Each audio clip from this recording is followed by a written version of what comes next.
మహాభారత యుద్ధం అనేది వాస్తవంగా జరిగిందా? క్రీస్తు పూర్వం 3102 సంవత్సరంలో ఈ భారత యుద్ధం యుద్ధ సమయంలో అంతసేపు భగవద్గీతను బోధించడం సాధ్యమేనా?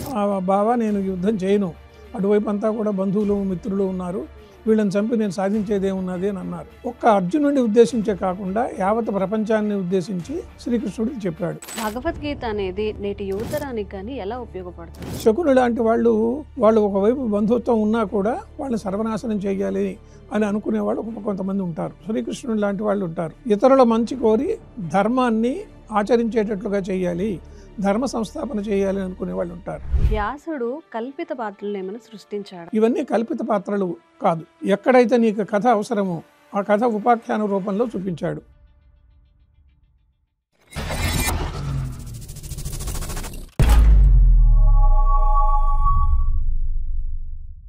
అందరికీ నమస్కారం, welcome to Tattva lens. So ఈరోజు మనతో ఉన్నారు ఒక స్పెషల్ గెస్ట్, డాక్టర్ రేవూరి అనంత పద్మనాభరావు గారు, తిరుమల తిరుపతి దేవస్థానం శ్రీ వెంకటేశ్వర భక్తి ఛానల్ సంయోజకులు మనతో ఉన్నారు. మహాభారతం గురించి చాలామందికి చాలా సందేహాలు ఉంటాయి. ఈరోజు నివృత్తి చేసుకునే ప్రయత్నం చేద్దాం. నమస్కారం గురుగారు. నమస్కారం. బాగున్నారా గురుగారు? బాగున్నామ్మా. సార్, మహాభారతం గురించి చాలా డౌట్స్ వస్తూ ఉంటాయి సార్ ప్రజలకి. మహాభారత యుద్ధం అనేది నిజంగా వాస్తవంగా జరిగిందా అని చెప్పి. దీంట్లో అనేక రకాలైనటువంటి వ్యక్తులు ఉంటారు. కొందరు అసలు పురాణాలు నమ్మని వాళ్ళు ఉంటారు. పురాణాలు నమ్మే వాళ్ళ గురించి మనం అనుకుందాం. ఈ పురాణాలలో మహాభారతం కూడా ఒక ప్రధానమైనటువంటి పురాణ సముచ్చయము అంటారు దీన్ని. అంటే 18 పురాణాల యొక్క సంగ్రహం ఇందులో మనకు కనిపిస్తుంది అని చెప్పి అంటారు. మరొకటి ఏమిటంటే దీన్ని ఇతిహాస అన్నారు. ఇతి అంటే ఈ విధంగా హాస జరిగింది, అందువల్ల ఇది చరిత్ర. దీనికి మామూలుగా మనకు పురావస్తు శాస్త్రవేత్తలు, పురాతత్వ శాస్త్రవేత్తలు అనేక శిథిలాలను గ్రహించి అనేక చోట్ల ద్వారకా మొదలైనటువంటి ప్రాంతాల్లో తవ్వకాలను చూసిన తర్వాత క్రీస్తు పూర్వం 3102 సంవత్సరంలో ఈ భారత యుద్ధం జరిగి ఉంటుందని ఒక అంచనా వేశారు. అంటే ఇది కలియుగ ప్రారంభంగా మనం చెప్పుకోవచ్చు. మరొక విశేషం ఏమిటంటే స్వయంగా వ్యాసుడు అందులో పాత్రధారి. మామూలుగా తాను నాటకంలో ఒక పాత్రధారి అయినప్పుడు ఆ మొత్తం నాటకం కథ అంతా అతనికి తెలుస్తుంది. అదేవిధంగా రామాయణంలో కూడా వాల్మీకి పాత్రధారి, తాను స్వయంగా చూశాడు మొత్తం. అందువల్ల ఇది తప్పనిసరిగా ఈ కథ జరిగింది, ఈ యుద్ధం జరిగింది అని చెప్పి మనం విశ్వసించవలసినటువంటి అవసరం ఉన్నది. పురావస్తు శాఖ వారి ఆధారాలను బట్టి చూస్తే ఇది క్రీస్తు పూర్వం 1500 సంవత్సరాల నుంచి జరిగి ఉంటుంది ఈ కథా నిర్మాణం అని చెబుతూ ఉంటారు. సార్, యుద్ధ సమయంలో అంతసేపు భగవద్గీతను బోధించడం సాధ్యమేనా అని చాలా మందికి డౌట్ ఉంటుంది. నిజమే, ఇది చాలా మందికి కూడా వచ్చేటువంటి అనుమానమే. ఒకవైపు యుద్ధం జరగబోతున్నది, యుద్ధం జరగలేదు. యుద్ధ ప్రారంభంలోనే అర్జునుడికి సందేహం వచ్చింది. బావా నేను యుద్ధం చేయను, అటువైపు అంతా కూడా బంధువులు మిత్రులు ఉన్నారు, వీళ్ళని చంపి నేను సాధించేదేమున్నది అని అన్నారు. అందరూ మనవాళ్ళే ఉన్నప్పుడు వాళ్ళని చంపి నేను రాజ్యం వచ్చినా కూడా రక్తంతో కూడినటువంటి రాజ్యం అవుతుందని ఆయన సందేహం వెలిపుచ్చాడు. ఒక్క అర్జునుడిని ఉద్దేశించే కాకుండా యావత్ ప్రపంచాన్ని ఉద్దేశించి సందేహగ్రస్తులైనటువంటి వ్యక్తులను ఉద్దేశించి శ్రీకృష్ణుడికి చెప్పాడు. ఇందులో 18 అధ్యాయాలు ఉన్నాయి, 700 శ్లోకాలు ఉన్నాయి. ఇటీవలే ఒకరు కోరిన మీదట నేను దాన్ని తెలుగులోకి, సంస్కృతంలో ఉన్నటువంటి దాన్ని ఇంగ్లీష్లోకి వేసి 700 పేజీల పుస్తకం ఒకటి త్వరలో రాబోతూ ఉన్నది. అది ఒక మహత్ గ్రంథంగా నేను భావిస్తాను. ఇందులో ఒకవేళ నిమిషానికి 120 పదాల లెక్కన ఆయన చెప్పాడు అని అనుకుంటే దాదాపు 1 గంటలో అయిపోతుంది. మన కాల పరిమాణం వేరు, ఆ రోజుల్లో ఉన్న కాల పరిమాణం. కాబట్టి ఇది తప్పనిసరిగా ఆయనకు తీర్చవలసినటువంటి సందేహాల కోసరంగా శ్రీకృష్ణుడు చెప్పినటువంటి గీతా బోధగా మనం భావించాలి. అసలు భగవద్గీత అనేది నేటి సమాజానికి కానీ నేటి యువతరానికి కానీ ఎలా ఉపయోగపడుతుంది సార్? ఇది ఒక విశేషమైనటువంటి సందర్భంగా మనం చెప్పుకోవాలి. ఇందులో ఏమిటి, ఈనాటి తరం వాళ్ళు రకరకాల వ్యక్తులుగా మనం భావిస్తూ ఉంటే ఆ వ్యక్తులందరూ కూడా భారతంలో మనకు కనిపిస్తారు. ఒక శకుని పాత్ర మనకు కనిపిస్తాడు. శకుని లాంటి వాళ్ళు ఒకవైపు బంధుత్వం ఉన్నా కూడా ఎదుటి వాళ్ళని మోసం చేసైనా సరే వాళ్ళు మట్టు పెట్టాలి, వాళ్ళని సర్వనాశనం చేయాలి అని అనుకునే వాళ్ళు కొంతమంది ఉంటారు. అలాంటి వాళ్ళని మనం లోకంలో చూస్తూనే ఉంటాం. వాళ్ళకు బంధువులని కానీ మిత్రులని కానీ వాళ్ళ ప్రమేయం ఉండదు. వాళ్ళు ఏ విధంగా అయినా సరే ఇతరులను మోసం చేయాలి. ఇంకొకడు తండ్రి కొడుకు మీద విపరీతమైనటువంటి అభిమానాన్ని పెంచుకుంటాడు. వాడు గుడ్డివాడిగా ఉంటాడు. ధృతరాష్ట్రుడుగానే ఉండాల్సిన అవసరం లేదు. కొడుకు ఏం చేసినా కూడా దాన్ని సమర్థిస్తూ వస్తూ ఉంటాడు. వాడు రాజకీయాల్లో ఉండవచ్చు, లేదా ఒక గూండాలాగా ఉండవచ్చు, లేదా విపరీతమైనటువంటి మానసిక మనస్తత్వ వేదన కలిగినటువంటి వాడైనా ఉండవచ్చు. వాడిని ఇతడు సమర్థిస్తూ ఉంటాడు. మళ్ళీ గాంధారి అలా చేయలేదు.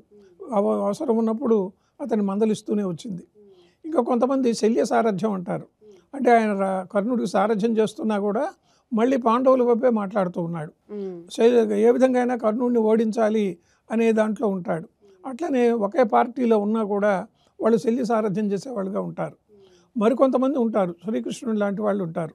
వాళ్ళు తప్పనిసరిగా ఇతరుల మంచి కోరి ధర్మాన్ని ఆచరించేటట్లుగా చేయాలి, ధర్మ సంస్థాపన చేయాలి అనుకునే వాళ్ళు ఉంటారు. ఇక కుంతి ఉన్నది.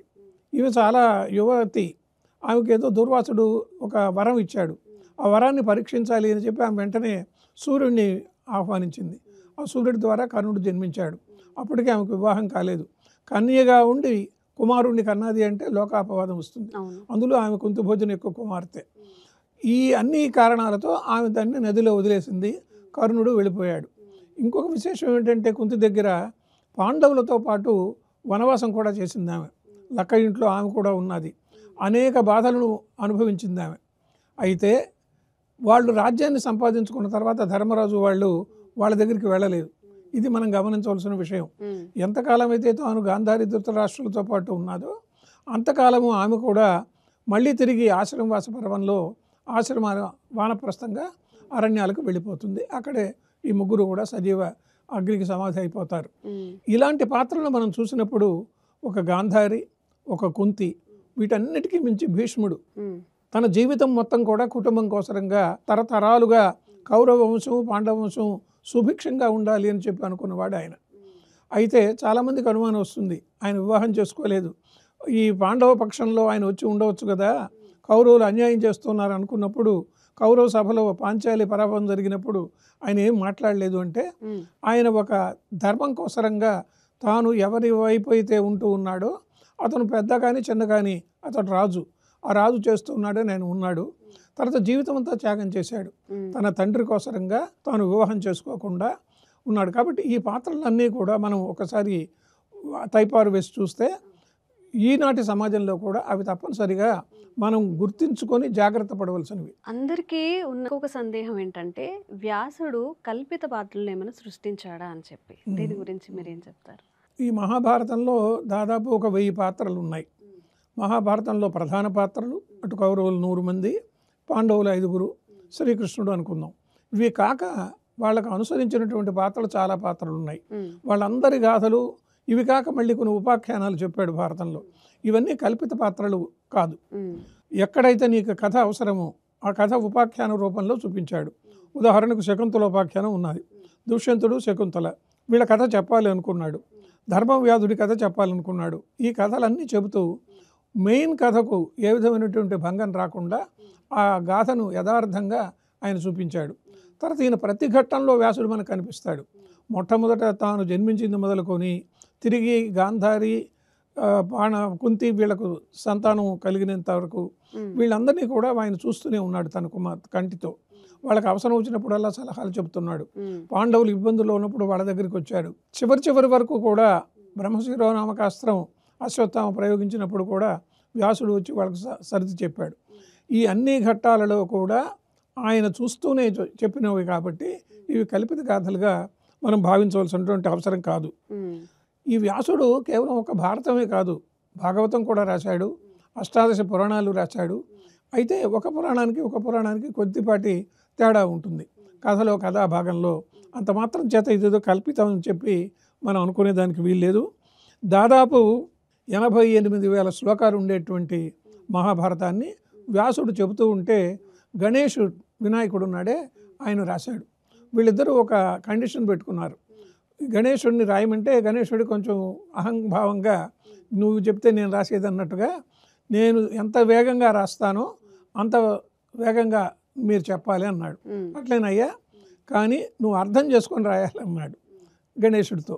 అతను అన్నాడు సరే అని అన్నాడు. ఎక్కడ తేడా లేకుండా ఇద్దరు రాసుకుంటూనే పోయారు.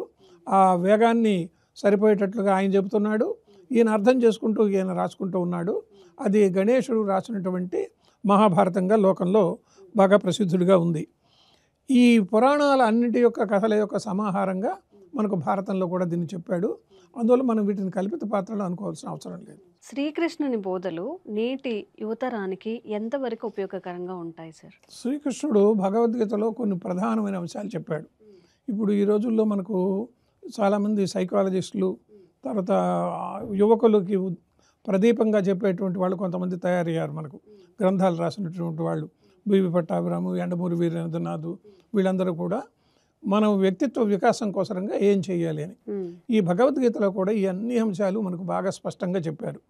ఆయన ఏం చెప్పాడు? పిరికితనాన్ని వదిలిపెట్టు, ధైర్యంగా నువ్వు ముందుకు వెళ్ళు, అనవసర విషయాల జోలికి వెళ్ళొద్దు. ఇప్పుడు మనం చాలామందిని చూస్తూ ఉంటాం యువకుల్లో, వాళ్ళకు సంబంధించినటువంటి చదువులు కాకుండా లేదా వాళ్ళు ఉద్యోగంలో చేరిన తర్వాత అయినా ఇతరులు ఏం చేస్తున్నారని గమనిస్తారే తప్ప వాళ్ళ పనిలో వాళ్ళు ఉండటం లేదు.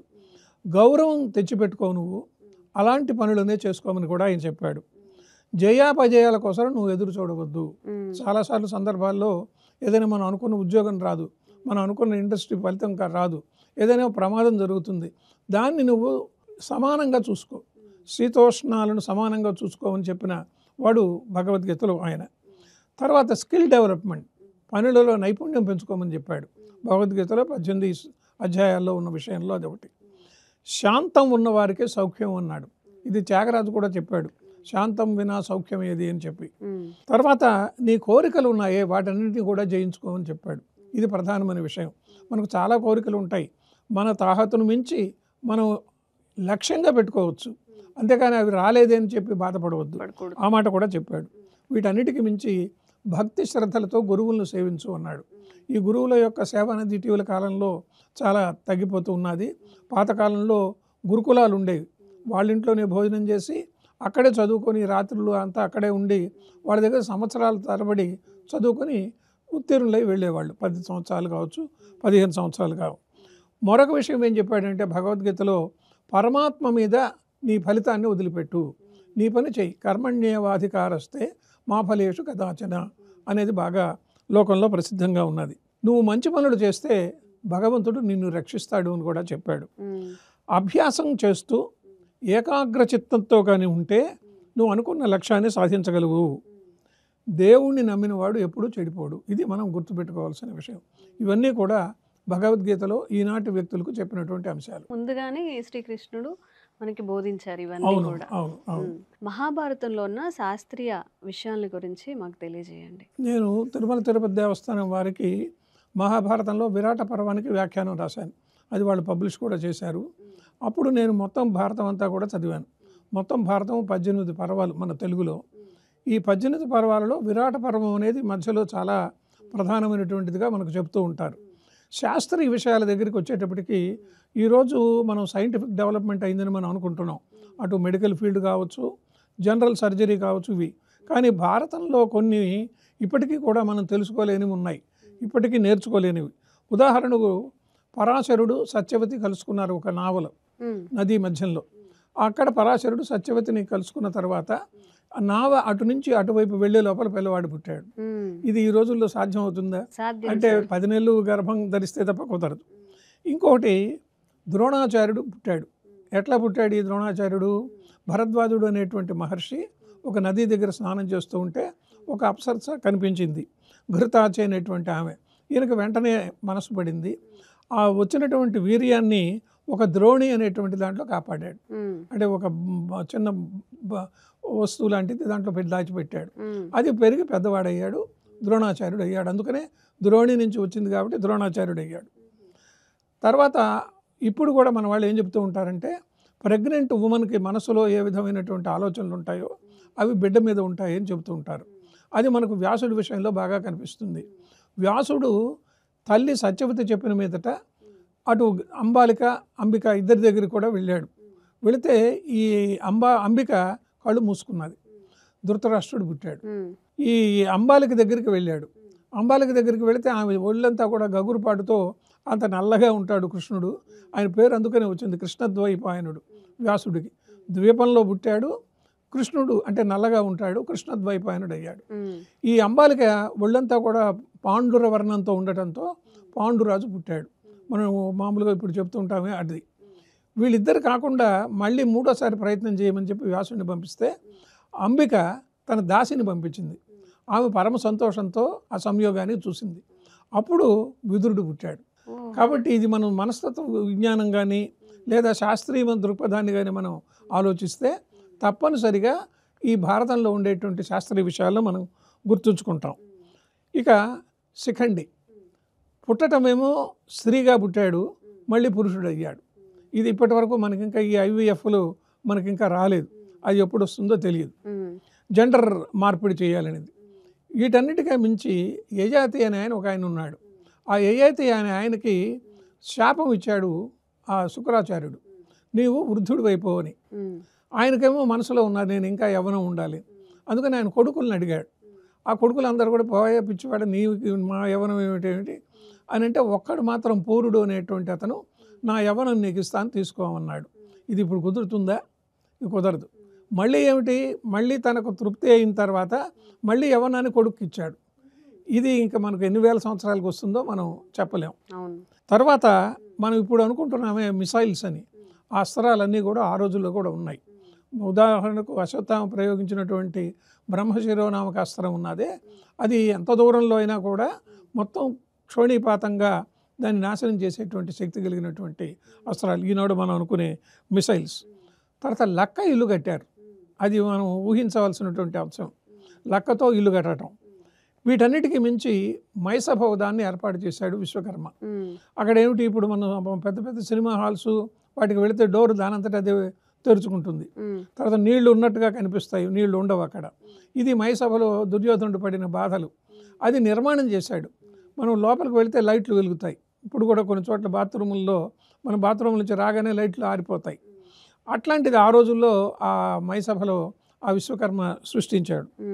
ఇది ఆర్కిటెక్చరల్ మార్వల్గా మనం చెప్పుకోవాలి. తర్వాత అర్జునుడు బృహన్నలు అయ్యాడు. ఇది మళ్ళీ తిరిగి సంవత్సరం కాగానే మళ్ళీ అర్జునుడు అయిపోయాడు. ఇవన్నీ కూడా ఒకచోట ఒక పురుషులు నదిలో స్నానం చేస్తే వాళ్ళు స్త్రీలుగా మారిపోయారు. ఇది భారతంలో ఉండేటువంటి కథలే. ఇక ద్రౌపదికి వస్త్రాలను శ్రీకృష్ణుడు ఇచ్చారని అంటున్నాడు. అది ఎట్లా సాధ్యం అవుతుంది? సినిమాలో ఇప్పటికి కూడా సినిమాటిక్గా చేస్తే తప్ప మామూలు సురభి కంపెనీ వాళ్ళు చేస్తూ ఉంటారు. అట్లా అది ఎట్లా వచ్చింది అనేది కూడా మనం ఊహించేసుకోవాలి. వీటన్నిటికీ మించి మృత సంజీవని ఉన్నది. ఈ మృత సంజీవనిని శుక్రాచార్యుడు దగ్గర నేర్చుకోవాలని చెప్పి కచుడు వచ్చి పనిచేశాడు. చాలా రోజులు చదువుకున్నాడు. అది చివరికి ఆయన తీసుకున్నాడు. అంటే చనిపోయిన వాడిని మళ్ళీ బతికించటం. ఇది మరి ఎన్ని వందల సంవత్సరాలు పడుతుందో మనకు చెప్పలేం. ఇంకొకటి జరాసంధుడు. జరాసంధుడు 2 రెక్కలుగా పుట్టాడు. అంటే 2 హాఫ్స్గా పుడితే ఆ ఇద్దరు తల్లులకి వాళ్ళిద్దరు బయట వీధిలో పారేశారు. వీధిలో పారేస్తే అవి 2 ఇట్లా పడ్డాయి. ఒక పక్షి వచ్చి వాటి 2 ఇట్లా కలిపితే మళ్ళీ మగవాడైపోయాడు. జరా చేత సంధుడయ్యాడు అనమాట. అప్పుడు అతను జరాసంధుడయ్యాడు. నది స్త్రీ రూపం ధరించింది ఒక చోట, గంగాదేవి. ఇవన్నీ కూడా శాస్త్రీయమైనటువంటి విషయాలు. ఇది ఒక అద్భుతమైనటువంటి శాస్త్రీయ గ్రంథంగా మనం చెప్పుకోవచ్చు. గురుగారు, చివరిగా ఆంధ్ర మహాభారతం యొక్క గొప్పదనం గురించి ఈ తరానికి తెలియజేయండి. మన తెలుగు సాహిత్యంలో మొట్టమొదటి కావ్యం ఆది కావ్యం అదే. అది దాన్ని అందుకనే ఆది కావ్యం అన్నారు. అయితే మన దురదృష్టం వల్ల ఒకరి చేతనే పూర్తిగా అది రాయబడలేదు. 3 కవిత్రయ కవులు రాశారు. నన్నయ్య రాజమండ్రి వైపు ఉన్నటువంటి రాజమహేంద్రవరంలో రాజరాజ నరేంద్రుని యొక్క ఆస్థానంలో ఉన్నటువంటి ఆయన ఈ పుస్తకం ఆయన రాయమంటే, అయ్యా మా వంశానికి సంబంధించినటువంటి వాళ్ళ కథ చెప్పమంటే ఈయన రాశాడు. అది 3 పర్వాల వరకు ఆయన పూర్తి చేశాడు. కానీ చివరి సగ పర్వం దొరకలేదు. అందువల్ల 2.5 పర్వాలు ఆయన పూర్తి చేశాడు. ఆ తర్వాత వచ్చినటువంటి తిక్కన నెల్లూరు వాడు ఆయన విక్రమసింహపురి అని అంటారు ఇప్పటికి కూడా దాన్ని. ఆయన విరాట పర్వం మొదలుపెట్టాడు. అంటే అప్పటికే అరణ్య పర్వం ఉండి ఉంటుంది. ఆ విరాట పర్వం నుంచి 15 పర్వాలు ఆయన రాశాడు. తర్వాత కాలంలో వచ్చినటువంటి ఎర్రాప్రగడ గుడ్లూరు దగ్గర వాడు, ఒంగోలు జిల్లా, ఆయన అరణ్య పర్వశేషం రాశాడు. తర్వాత మహాభారతం స్వర్గారోహణ పర్వతం తర్వాత ఆ పర్వం యొక్క తర్వాత ఉన్నటువంటి హరివంశం కూడా రాశాడు. అందువల్ల 3 కవిత్రయ కవులు దీన్ని రాశారు. దీంట్లో ప్రధానంగా ఏమిటంటే 88,000 శ్లోకాలు ఉన్నటువంటి మహాభారతాన్ని వీళ్ళు 18 పర్వతాల్లో, సంస్కృతంలో 100 పర్వాలది, శతపర్వంతో ఉన్నటువంటి దాన్ని 18 పర్వాల్లో తీసుకుని వచ్చారు. నేటివిటీని దీన్ని సృష్టించారు. మన ఆంధ్రత్వం, ఆంధ్రులకు సమస్త పురాణాల సముచ్చయంగా దీన్ని చెప్పాలి అని చెప్పి ఇప్పటి వరకు కూడా ఆంధ్ర మహాభారతం మళ్ళీ ఆ స్థాయిలో రాసినటువంటి గ్రంథం లేకపోవటం, ఇతరులు ప్రయత్నించకపోవడం మనం మెచ్చుకోవాలి. సార్, భారతంలో గల ప్రధాన ముఖ్య పాత్రలు, వాళ్ళ ప్రాముఖ్యత గురించి తెలియజేయండి సార్. ఇందాక మనం అనుకున్నట్టుగా ఈ తెలుగు భారతంలో 18 పర్వాలు ఉన్నాయి. ఈ 18 పర్వాలని 3 రకాలుగా దాన్ని విభాగం చేశారు. ఆది పంచకము అన్నారు. ఆది, సభ, అరణ్య పర్వము, విరాట ఉద్యోగ పర్వాలు. ఈ 5 కలిపితే ఆది, సభ, అరణ్య, విరాట, ఉద్యోగ పర్వాలు. వీటిని ఆది పంచకం అన్నారు, అంటే ఫస్ట్ 5. ఇక రెండో వాటిల్లో యుద్ధ షట్కం అన్నారు, 6 పర్వాలు. భీష్మ, ద్రోణ, కర్ణ, శల్య, సౌప్తిక, స్త్రీ పర్వాలు. ఇది ఒక్కొక్కరు ఒక్కొక్క యుద్ధంలో ప్రధాన పాత్ర చేసి దానికి కావాల్సినటువంటి దండనాథుడిగా ఉన్నటువంటి విషయాలు. భీష్ముడు ఒక కొద్ది రోజులు చేశాడు, తర్వాత ద్రోణుడు చేశాడు, తర్వాత కర్ణుడు చేశాడు, సేనాధిపతిగా ఉన్నటువంటి సందర్భాలు. కర్ణుడు, శల్యుడు. ఇది యుద్ధం 18 రోజులు జరిగింది, 18 అక్షోహిణులు. యుద్ధం జరిగిన తర్వాత సౌప్తిక పర్వం అని చెప్పి వాళ్ళు నిద్రపోతూ ఉంటే ఉప పాండవులను అశ్వత్థామ చంపేశాడు. ఇది చాలా ఘోరమైనటువంటిది. ఎందుకు? అశ్వత్థామ మనసులో ఉన్నది తన తండ్రిని చంపారు పాండవులు, ద్రోణుడిని. తర్వాత ఈ మొత్తం దుర్యోధనుడు చనిపోయాడు. దుర్యోధనుడు పోయి దాక్కున్నాడు ఒక దీంట్లో కొలనులో. అప్పుడు వీళ్ళు పోయి అతన్ని తీసుకొచ్చి భీముడు మళ్ళీ యుద్ధం చేసి తొడలు విరగ్గొట్టి చంపేశాడు. అదే చూస్తూ ఉన్నాడు అశ్వత్థామ. మనసుకు చాలా కోపం వచ్చింది.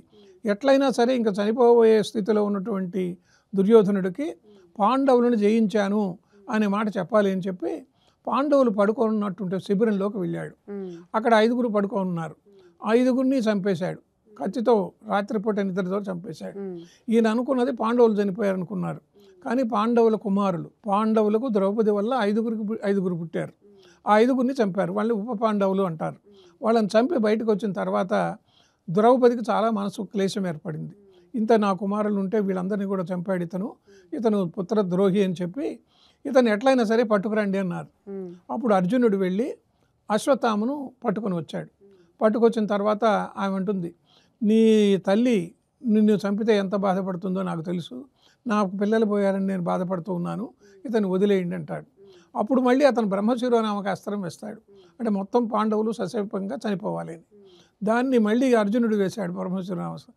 అప్పుడు వ్యాసుడు వచ్చి వీళ్ళిద్దరికి మధ్య తగాదా చేసి మీ వల్ల దేశం అంతా నాశనం అయిపోతుంది, వద్దని చెప్పి దాన్ని సర్దుబాటు చేశాడు. ఇది యుద్ధ షట్కం. చివరకు అందరూ చనిపోయిన తర్వాత యుద్ధభూమిలోకి స్త్రీలు వస్తారు. దాన్ని స్త్రీ పర్వం అన్నారు. అంటే అప్పటి వరకు అంతఃపురంలోనే ఉన్నటువంటి అందరూ కూడా దుర్యోధనుడి భార్య, మిగిలినటువంటి వాళ్ళ కౌరవులందరూ. ఇక్కడ విచిత్రం ఏమిటంటే భీముడు కౌరవ సభలో పాంచాలి పరాభవం జరిగినప్పుడు మీ 100 నేను చంపుతాను అన్నాడు. అందరినీ చంపాడు. ఒక్క భీముడు మాత్రమే 100 మందిని చంపాడు. ఆ చంపిన తర్వాత అందరి శవాలు అక్కడే ఉన్నాయి. ఆ శవాలన్నీ చూసేదానికి స్త్రీలు వచ్చారు. దాన్ని స్త్రీ పర్వం అన్నారు. ఈ విధంగా యుద్ధ షట్కం అయిపోయింది. ఆది పంచకము, యుద్ధ షట్కం 5, 6, 11, ఇంకపోతే 7 ఉన్నాయి. వీటిని శాంతి సప్తకము అన్నారు. అంటే శాంతి పర్వంతో మొదలుపెట్టి శాంతి, అనుశాసనిక, ఆశ్వమేధ, ఆశ్రమవాస, మౌసల, మహాప్రస్థాన, స్వర్గారోహణం. ఈ చివరిలో ఈ స్వర్గారోహణం అనేది వస్తుంది. ఏమిటట, వీళ్ళు శాంతి పర్వంలో అనేక రకాలైనటువంటి శాంతి బోధనను కూడా భీష్ముడు అంపశయ మీద ఉన్నాడు. ఆ భీష్ముడి దగ్గరికి వీళ్ళందరూ వెళతారు, ఆయన చెప్పే మాటలు చెప్తాడు. అనుశాసనిక పర్వం, అశ్వమేధ యాగం చేశాడు ధర్మరాజు. ఆశ్రమవాసం, వీళ్ళు ధర్మరాజు ఎక్కడైతే రాజ్య పరిపాలన చేస్తూ ఉన్నాడో హస్తినాపురంలో గాంధారి, ధృతరాష్ట్రులు, కుంతి, అయ్యా మీరు యుద్ధం అయిపోయింది, మా కుమారులంతా కూడా చనిపోయారు, ఇక మేము వనానికి వెళ్ళిపోతాం, వానప్రస్థానికి వెళతామంటే వాళ్ళు కష్టంగానే పంపించారు. అక్కడ ఒక అగ్నిజ్వాలలు వచ్చి ఈ 3 కూడా చనిపోయారు. వాళ్ళు ఆ విధంగా చనిపోవటం, దీన్ని ఆశ్రమవాస పర్వం అన్నారు. ఆ తర్వాతది మౌసల పర్వం. ఇక్కడ కృష్ణుడికి సంబంధించినటువంటి యాదవులందరూ కూడా చనిపోతారు. ఒక ముసలం, యాదవుల్లో ముసలం పుడుతుంది అని చెప్పి ఒక శాపం వల్ల. మహాప్రస్థానం, ఇక్కడ పాండవులందరూ కూడా స్వర్గారోహణానికి వెళ్ళిపోతూ ఉంటారు. ఈ విధంగా శాంతి సప్తకం మొత్తం ఇది. ఇక మీరు ప్రధాన పాత్రలు అన్నారు. ఈ ప్రధాన పాత్రలు అంటే నా ఉద్దేశంలో, పండితుల యొక్క ఉద్దేశంలో, మొత్తం భారతానికి ఎవరు మూల పురుషుడు కథకు అని అంటే ద్రోణాచార్యుడు. ఇదేమిటండి ఇది తమాషా, మీరు ద్రోణాచార్యుడు దుర్యోధనుడు కాదా, ధర్మరాజు కాదా అంటే కాదు. ద్రోణాచార్యుడు ఒక మామూలు పేద బ్రాహ్మడు. ఆయన చదువుకున్నాడు ఒక ఆయన దగ్గర. చదువుకుంటే ఆయనతో పాటు ఇంకొక ఆయన బాగా రాజుగారి కుటుంబానికి చెందిన ఆయన ద్రుపదుడు అని ఆయన చదువుకున్నాడు. వీళ్ళిద్దరు చదువుకున్న తర్వాత ఎవరి పాటికి వాళ్ళు వెళ్ళిపోయారు ఉద్యోగాలకి. ఆయనేమో రాజు అయిపోయాడు, ద్రుపద మహారాజు. ఈయన పేద బ్రాహ్మడు, ఒక కొడుకు పుట్టాడు అశ్వత్థామ. ఈ అశ్వత్థామకు పాలకు కూడా వాళ్ళ ఇంట్లో వసతి లేకపోతే ఆ ద్రుపదుడి దగ్గరికి వెళ్ళి, మీ స్నేహితుడు ఉన్నారు కదా, మీ క్లాస్మేట్ అన్నట్టుగా, ఆయన దగ్గరికి వెళ్ళి ఏదైనా కొంచెం మనకు ఉపాధి కల్పించుకుని రండి అంటే ఆయన వెళ్ళాడు. వెళితే ఆ ద్రుపదుడు అన్నాడు, నువ్వెవరు నేనెవరు, మన ఇద్దరికి స్నేహం ఏమిటి, నువ్వు ఆంతర్యం నా ఆంతర్యం తెలియదా అని చెప్పి అవహేళనగా పంపించేశాడు. ఈయన మనసులో చాలా కష్టం వేసింది. ఏమిటి, నేను అతని దగ్గరికి వెళితే గోవు కోసరం వెళ్ళాడు ఇంతే. ఆయన బాధపడుతూ హస్తినాపురంలోకి వచ్చాడు. ఈ హస్తినాపురంలో కౌరవులు పాండవులు అప్పటికే ఉన్నారు, 9 ప్లస్ 5, 105 మంది కూడా. వీళ్ళు ఒక బంతి ఆడుకుంటున్నారు. ఆ బంతి పోయి బావిలో పడింది. ఆ బావిలో నుంచి తీయటానికి వీళ్ళ చేతకాదంతో చాలా చిన్న పిల్లలు వాళ్ళు. ఈ ద్రోణాచార్యుడు అంటే వస్తున్నాడు. ఏమిట్రా మీరు ఇలా చేస్తున్నారంటే, బంతి పడింది స్వామి అన్నారు. అప్పుడు అతను ఏం చేశాడంటే బాణ విద్యను ప్రయోగించి దాన్ని ఒక చైన్ లాగా తయారు చేసి ఆ బంతిని బయటికి తీశారు. వీళ్ళు ఆశ్చర్యపోయినారు, ఇదేదో మ్యాజిక్ లాగా ఉన్నది అని వాళ్ళ తాతగారు అయినటువంటి భీష్ముడి దగ్గరికి వెళ్ళి చెప్పారు.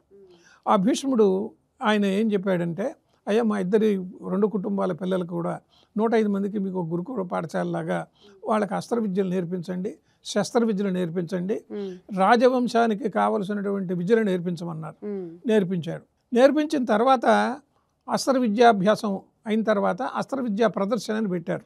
మనం ఇప్పుడు కూడా మామూలుగా కాంపిటీషన్స్ పెడతారే, అలా మొత్తం స్కూల్ యానివర్సరీ డే రోజు అట్లా పెట్టారు. అర్జునుడు కర్ణుడు రావడం ఇది జరిగింది. ఇక్కడ ఏమైంది, ఈ ద్రోణుడు అర్జునుడిని మిగిలిన వాళ్ళందరినీ గురుదక్షిణగా ఏమైనా అడిగాడు. ఏమని అడిగాడు, నన్ను ఎవరైతే అవమానం చేశారో ద్రుపదుడు, అతను పట్టి తీసుకురండి అన్నాడు. చంపొద్దు, పట్టి తీసుకురమ్మన్నాడు. తీసుకొచ్చారు. తీసుకొచ్చిన తర్వాత ఈయన వీరెవరయ్యా ద్రుపద మహారాజులే అని ఎగతాళిగా అన్నాడు, అని వదిలేయమన్నాడు. ద్రుపదుడికి కోపం వచ్చింది. కాబట్టి కథ ఎట్లా తిరుగుతున్నది, ఈయన ఆయన దగ్గరికి పోవటం, ఆయన మీద మళ్ళీ కోపపడటం.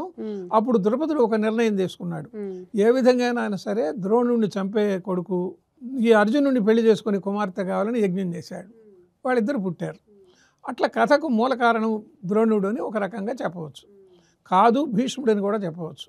భీష్ముడు మొత్తం సమస్తమైనటువంటి కావలసిన కుటుంబ సౌఖ్యాన్ని వదులుకున్నాడు తండ్రి కోసరంగా.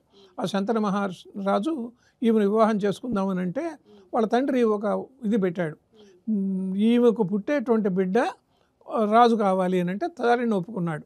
మరి నీకు పెళ్ళి అయితే నీకు పుట్టే బిడ్డ అంటే నేను పెళ్లి చేసుకోకుండా ఉంటానన్నాడు. ఆజన్మ బ్రహ్మచారిగా ఉండిపోయాడు. ఈ భీష్ముడే తన కళ్ళ ముందరనే అందరినీ చూశాడు. ఆ తర్వాత వచ్చినటువంటి తరాలు వాళ్ళు పెద్ద పెద్ద రాజ్యాలు చేసుకోవటం, పాండవులు అజ్ఞాతవాసానికి వెళ్ళిపోవటం, జూదం ఆడటం, ఇవన్నీ చూస్తూనే ఉన్నాడు. తగిన సలహాలు కూడా ఇస్తూనే ఉన్నాడు వీళ్ళకు ఇద్దరికి కూడా. కానీ దుర్యోధనుడు వాటిని లెక్క పెట్టుకోకపోవటం వల్ల అది ధర్మము యొక్క పరిణామంగా శ్రీకృష్ణుడు రాయబారం రావటం, ఆ రాయబారాన్ని కాదనటం, ఇవన్నీ జరిగితే చివరి వరకు కూడా ఉన్నది ఎవరంటే భీష్ముడే. యుద్ధం అంతా అయిపోయింది, శరతల్పగతుడై ఉన్నాడు. ఆయనకు తండ్రి ఒక వరం ఇచ్చాడు, నువ్వు కోరుకున్నప్పుడు స్వచ్ఛంద మరణం. నువ్వు అతను ఎందుకని యుద్ధంలో బాణాలతో ఇదైనా కూడా ఆ శరతల్పగతుడై పడుకొని ఉన్నాడు. కాబట్టి ఈ కథలో మనం చూసినప్పుడు ఏమనిపిస్తుందంటే, ఒక భీష్ముడు లేదా ఒక ద్రోణుడు వీటన్నిటికీ కాదు శ్రీకృష్ణుడు అని కొంతమంది చెప్తారు. ఎందుకని మొత్తం కథ అంతా కూడా నడిపింది ఆయనే.